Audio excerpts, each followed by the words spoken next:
कहाँ से आया सिंहासन और कौन थी 32 पुतलियां। प्राचीन समय की बात है।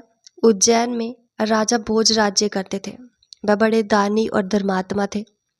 उनके बारे में प्रसिद्ध था कि वह ऐसा न्याय करते हैं कि दूध और पानी अलग अलग हो जाए। नगरी में एक किसान का एक खेत था जिसमें उसने कई साग सब्जी लगा रखी थी। एक बार की बात है कि खेत में बड़ी अच्छी फसल हुई।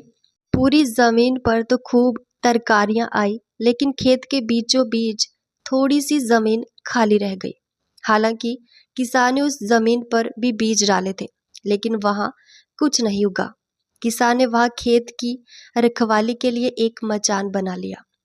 जब भी किसान मचान पर चढ़ता, अपने आप चिल्लाने लगता, कोई है, राजा भोज को पकड़ लाओ और सजा दो। मेरा राज्य उससे ले लो, जाओ जल्दी जाओ। सारी नगरी में ये बात आग की तरह फैल गई और राजा भोज के कानों में पहुंची। राजा ने कहा, मुझे उस खेत पर ले चलो, मैं सारी बातें अपनी आंखों से देखना और कानों से सुनना चाहता हूँ।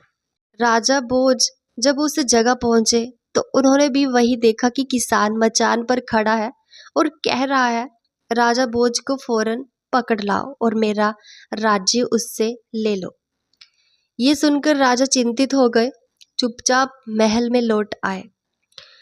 उन्हें रात भर नींद नहीं आई। सवेरा होते ही उन्होंने राज्य के ज्योतिषियों और जानकार पंडितों को इकट्ठा किया।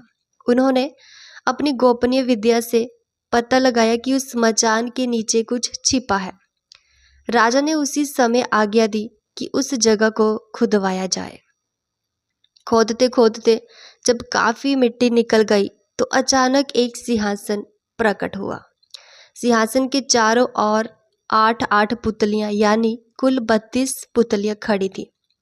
सबके अचरज का ठिकाना न रहा। राजा को खबर मिली तो सिंहासन को बाहर निकालने को कहा, लेकिन कई मजदूरों के जोर लगाने पर भी वह सिंहासन टस से मस न हुआ। तब एक पंडित ने कहा कि यह सिंहासन देवताओं का बनाया हुआ है, अपनी जगह से तब तक नहीं हटेगा जब तक कि राजा स्वयं इसकी पूजा अर्चना न करें। राजा ने ऐसा ही किया। पूजा अर्चना करते ही सिंहासन ऐसे ऊपर उठाया मानो फूलों का हो। राजा बड़े खुश हुए। सिंहासन में कई तरह के रत्न जुड़े थे जिनकी चमक अनूठी थी। सिंहासन के चारों ओर 32 पुतलियां बनी थी। उनके हाथ में कमल का एक एक फूल था। राजा ने हुक्म दिया कि खजाने से रुपया लेकर सिंहासन दुरुस्त करवाए। सिंहासन सुंदर होने में 5 महीने लगे। अब सिंहासन दमक उठा था। जो भी देखता देखता ही रह जाता। पुतलियां ऐसी लगती मानो अभी बोल उठेंगी। राजा ने पंडितों को बुलाया और कहा, आप लोग कोई अच्छा मुहूर्त निकाले, उस दिन मैं इस सिंहासन पर बैठूंगा।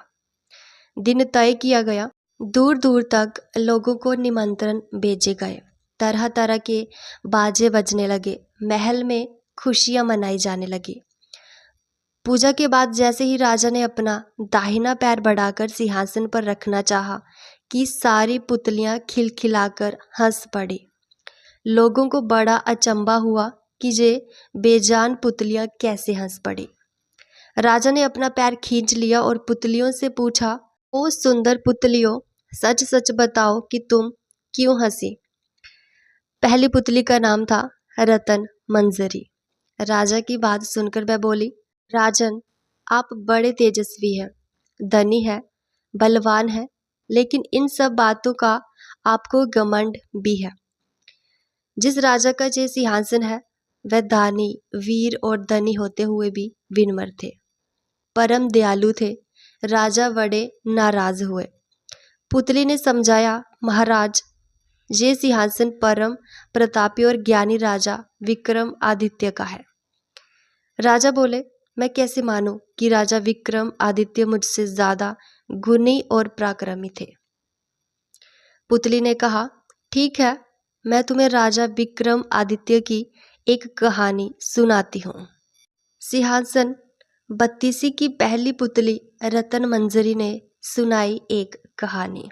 और दोस्तों, अगले भागों को सुनने के लिए चैनल को सब्सक्राइब ज़रूर करें। धन्यवाद।